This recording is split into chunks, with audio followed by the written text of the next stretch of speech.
Welcome to Celeb Scene Central. We can control our choices, but the one thing we can't harness, shorten, or expand is time.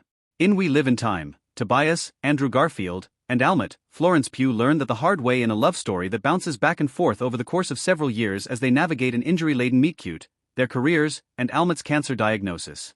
For director John Crowley, the scattered timeline enables him to convey some deeper truths about relationships and connection.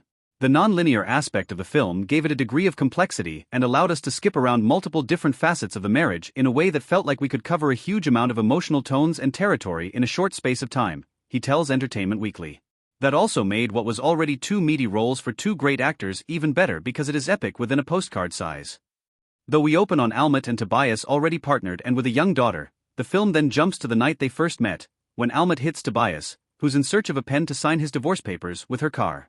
The story hops and skips between this meet-cute, the sequence of events that leads to their relationship, including an emotional kitchen monologue from Tobias, Almut's first cancer diagnosis, her growing success as a chef, her preparation for the Bocuse d'Or, essentially the culinary Olympics, and more.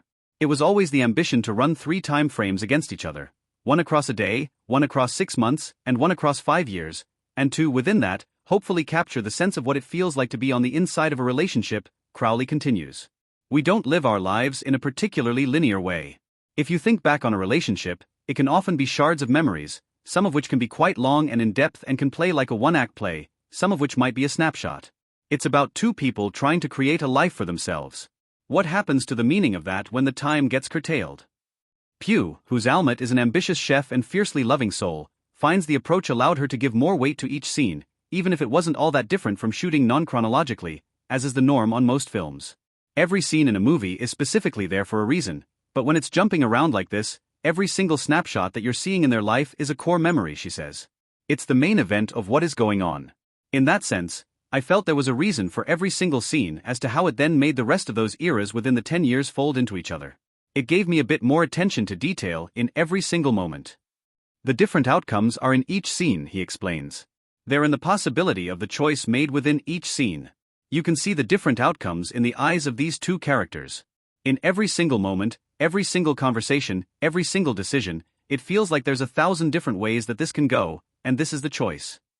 Garfield means this as a more spiritual thing, not actually seeing these multiple options on screen, but instead in the performances, as they both scan a room or each other's faces trying to reach a conclusion in any given moment.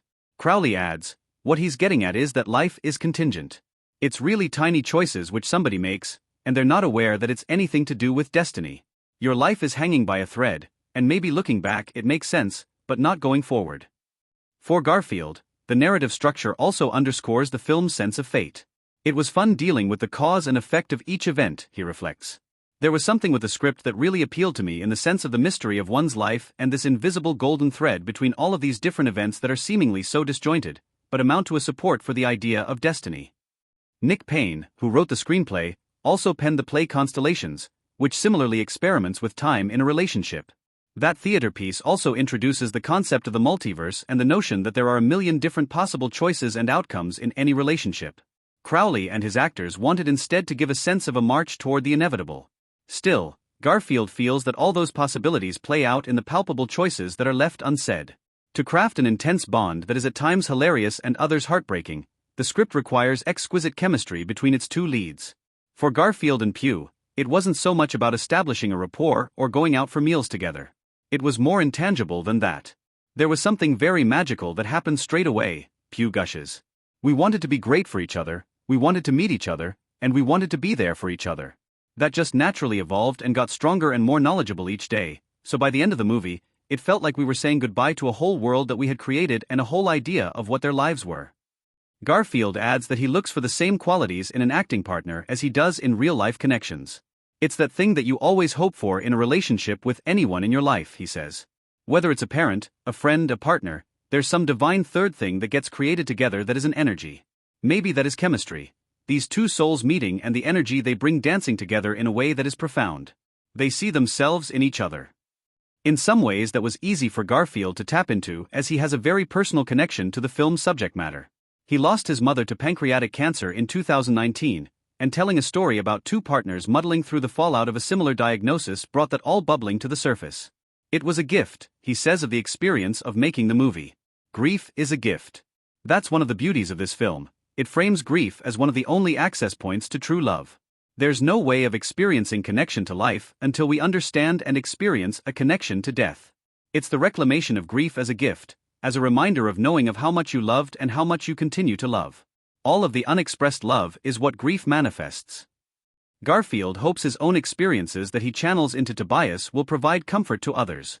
What's amazing is that it's universal, he concludes. It's been this way since the dawn of time, and everyone in the audience is going to have some version of this experience.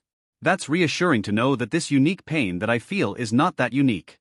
It's unique to me, but it's shared by every other human being that lives in a way that is full of longing to connect and to live a life of meaning. We Live in Time hits theaters on October 11th.